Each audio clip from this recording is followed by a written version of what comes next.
Good morning, students. Let us continue with the chapter number 9, Biomolecules. The next topic, dynamic state of body constituents, concept of metabolism. Whatever we have learned till now is that living organism, be it a simple bacterial cell, a protozoan, a plant cell or animal cell, it contains thousands of organic compounds. These organic compounds or biomolecules are present in certain concentration expressed as moles per cell or moles per liter, etc. One of the greatest discoveries ever made was the observation that all these biomolecules have a turnover. This means that they are constantly being changed into some other biomolecules and also for some other biomolecules. Turnover means जैसे हम किसी भी company का turnover देखते हैं कि क्या incoming और क्या आउटगोइंग बैलेंसेस रहे हैं, द सेम वे कितने मॉलिक्यूल्स बने हैं और कितने ब्रेक डाउन हुए हैं, ये सारा एडअप होकर बनता है turnover. This breaking and making is through chemical reactions constantly occurring in living organism. Together, all these chemical reactions are called metabolism. Each of the metabolic reaction results in the transformation of biomolecules. A few examples of such metabolic transformations are removal of carbon dioxide from amino acid, making an amino acid into an amine, removal of amino group in a nucleotide base, hydrolysis of a glycosidic bond in a disaccharide, etc. We can list tens and thousands of such examples. Majority of these metabolic reactions do not occur in isolation but are always linked to some other reactions. In other words, metabolites are converted into each other in a series of linked reactions called metabolic pathways. एक से दूसरा, दूसरे से तीसरा, इस तरह एक पूरी लिंक बन जाती है and that are known as pathway. These pathways are similar to automobile traffic in a city. These pathways are either linear or circular. These pathways crisscross each other, that is, there are traffic junctions. Flow of metabolites through metabolic pathway. Pathway has a definite rate and the direction like automobile traffic. These metabolite flow is called the dynamic state of body constituents. Dynamic means that keeps on changing. What is the most important is that this interlinked metabolic traffic is very smooth and without a single reported mishap for healthy condition. Mishap means mistake. Another feature of these metabolic reaction is that every chemical reaction is a catalyzed reaction. There is no uncatalyzed metabolic conversion in the living system. Even CO2 dissolving in water, a physical process, is a catalyzed reaction in living systems. The catalysis which hasten the rate of a given metabolic conversion are also proteins. These proteins with catalytic power are named as enzymes. So enzymes are the proteins that mediates the catabolic reactions. Next is metabolic basis for living. Metabolic pathways can lead to a more complex structure from a simpler structure. For example, acetic acid becomes cholesterol or lead to a simpler structure form a complex structure. For example, glucose becomes lactic acid in our skeletal muscle. The former cases are called biosynthetic pathways or anabolic pathways. The later constitute degradation and hence are called catabolic pathways.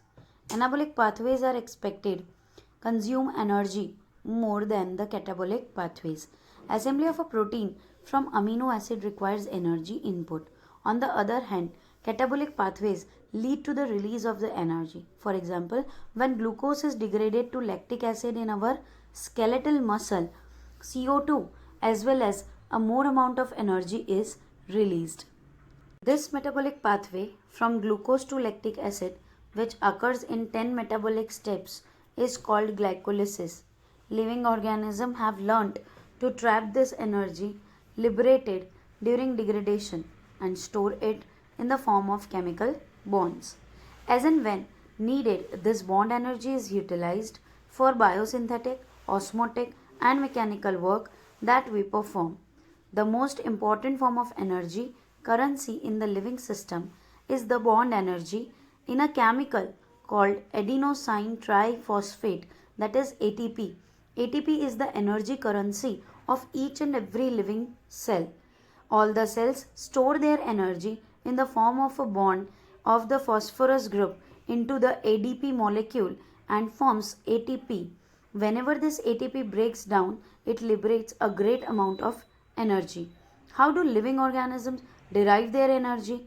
What strategies have they evolved?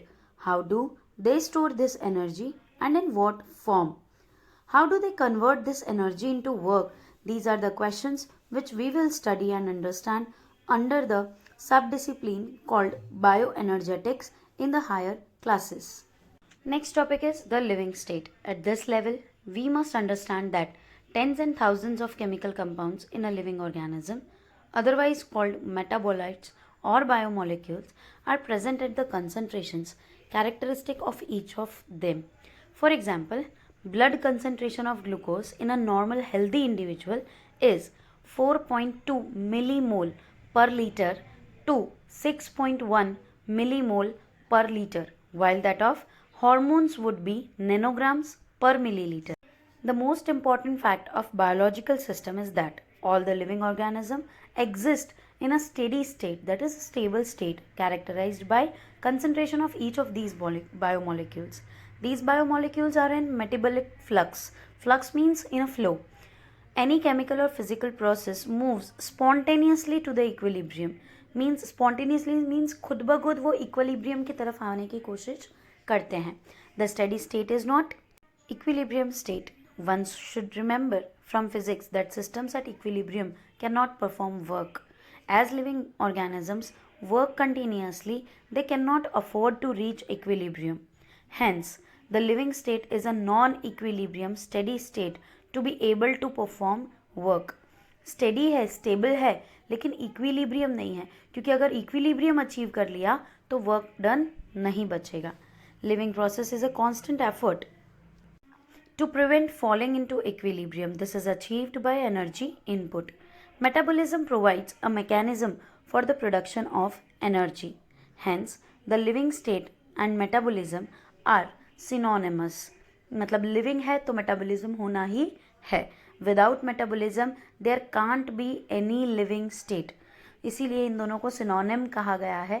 Literally they are not synonym, but functionally they are synonyms. Next topic is enzymes. Almost all enzymes are protein. There are some nucleic acids that behave like enzymes. Please underline it. These are called ribozymes.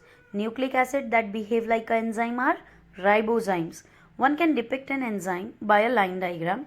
An enzyme, like any protein, has a primary structure, that is amino acid sequence of the protein. An enzyme, like any protein, has the secondary and tertiary structure. When you look at a tertiary structure, we will notice that the backbone of the protein chain folds upon itself.